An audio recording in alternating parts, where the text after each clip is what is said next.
Un philosophe, Wittgenstein, a dit une chose extrêmement intéressante, c'est si on peut mesurer une table avec un mètre, on peut aussi mesurer le mètre avec la table. C'est quelque chose d'extrêmement important car nous sommes notés, mesurés, calculés par le monde extérieur en permanence et ça engendre une véritable crispation, une destruction de notre créativité. Et là je parle pour les peintres qui sont en général mesurés pour plein de choses du style quelle est sa cote, quelle est sa réputation, combien d'articles il a eu, etc. Donc tout ça engendre des catastrophes et nous allons parler de ça dans cette petite vidéo.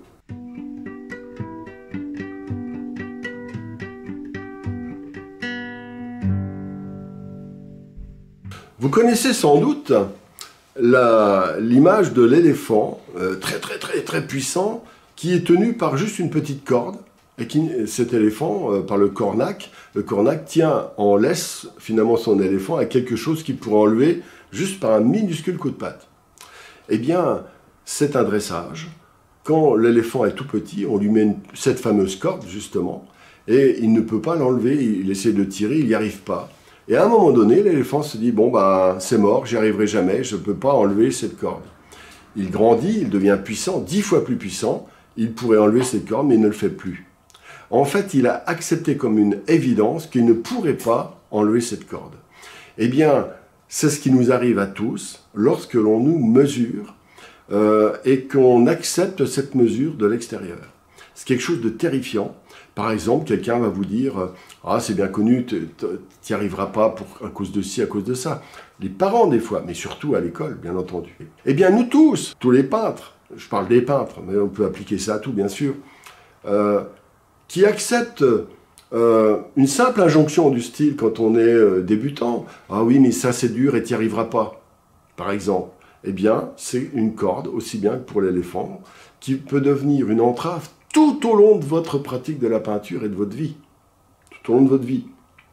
C'est une catastrophe. Et en fait, cette mesure qui vient de l'extérieur est souvent injustifiée. Des gens règlent leur compte ou ont eux-mêmes leur propre certitude, leur propre bêtise, hein, tout simplement. Et on reçoit des dizaines d'injonctions, des mesures d'extérieur. Nous sommes notés à l'école, nous sommes notés partout. Donc dans ce monde noté, nous sommes une petite victime fragile qui nous enfermons et nous finissons par croire aux notes qu'on met sur notre dos. Eh bien, dans l'exemple de Wittgenstein, la table permet de mesurer le mètre. Eh bien, la mesure, pourquoi pas, parce que de toute façon elle viendra, mais il faut être nous aussi capables de mesurer les gens qui nous mesurent. Et dans ce cas-là, il y a une espèce de jeu qui peut être même amusant et qui permet de se dire, de profiter quand même du regard des autres en disant bon, il est complètement, sa mesure est complètement débile, il me dit un truc sur mon niveau qui correspond pas du tout à ce que je ressens, etc. Et lui, par contre, il règle ses comptes. Vous pouvez donc dans ce cas-là, en répondant, en mesurant celui qui vous mesure, eh bien, vous êtes dans une attitude de liberté et de conscience. Vous mesurez votre propre capacité et il n'y a pas de dégâts. Le dégât vient quand on accepte, comme l'histoire de la laisse de l'éléphant. Eh bien, ce que je peux vous dire, c'est que c'est quelque chose que j'ai vécu beaucoup, hein, bien entendu, hein, et je sais que vous aussi, vous vivez ça. Eh bien, premier élément, refusez toute mesure qui vous entrave, évidemment. Ensuite, développez, peut-être par le jeu des petites victoires, une confiance dans des capacités, une analyse objective, par exemple de votre niveau technique, simplement. Il n'y a pas besoin ni de frimer, ni de s'humilier. Par exemple, on peut savoir, si vous apprenez un sport, vous pouvez dire, bon, ben voilà, je fais tant aux 100 mètres, je fais tant au kilomètre quand je cours, etc.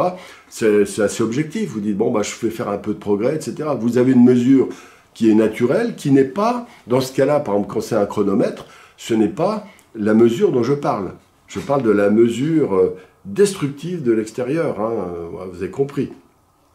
Mais le chronomètre, eh bien, vous pouvez accepter la mesure du chronomètre parce qu'elle va vous donner des indications intéressantes pour votre progression.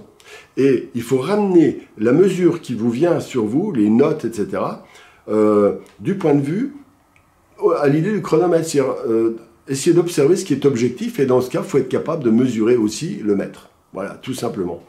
Et quand vous faites ça, eh bien, vous pouvez déployer même à travers la nébuleuse complexe de tout un apprentissage, vous allez pouvoir déployer des capacités, avoir des stratégies qui vont même s'appuyer sur des mesures ou des notes qui viennent de l'extérieur, mais que vous aurez relativisées et mesurées vous-même. Et en faisant comme ça, vous ne serez plus victime d'un véritable crime contre l'esprit qui est commis tous les jours à l'école, aussi bien dans la famille, etc., contre vos capacités. Vous serez un éléphant libre d'entraves ou capable de détruire les entraves, simplement si l'éléphant lui dit « Dis non, tu donnes un coup de patte et ta laisse, elle fout le camp », et il va se dire « Ah bon, tu crois ?» Paf, il le casse à ce moment-là, il se rend compte qu'il peut découvrir son potentiel maximum. Et après, il pourrait le faire lui-même sans qu'on lui dise de casser les entraves. C'est cette idée de la liberté, parce que derrière la pratique de la peinture, la liberté est l'élément clé. Sans la liberté, il n'y a pas d'art en fait. La liberté, c'est l'art, c'est le déploiement d'une capacité à partir de soi-même, de réinventer un monde, même qui n'est pas objectif, mais qui est votre monde, et qui est plein de vie, plein de ressources. Eh bien, c'est naturel de le laisser s'écouler, tout simplement. Et refuser cette mesure perverse, en fait, c'est sans doute une des premières étapes à accomplir. Alors maintenant, ne vous laissez plus faire, ne vous laissez plus engloutir dans le regard des autres en général, mais qui passe souvent par cette fameuse mesure, cette note affreuse. Et vous êtes bien plus que ça et capable, donc dans ces conditions, de réaliser des exploits. Si vous avez aimé cette vidéo, vous pouvez bien sûr commenter, ça m'intéresse. Et puis bien sûr, abonnez-vous à cette chaîne, likez cette vidéo si vous le souhaitez. Vous m'aiderez beaucoup dans ma chaîne YouTube si vous pensez que c'est intéressant. Voilà, et ben à bientôt et vive la liberté bien entendu.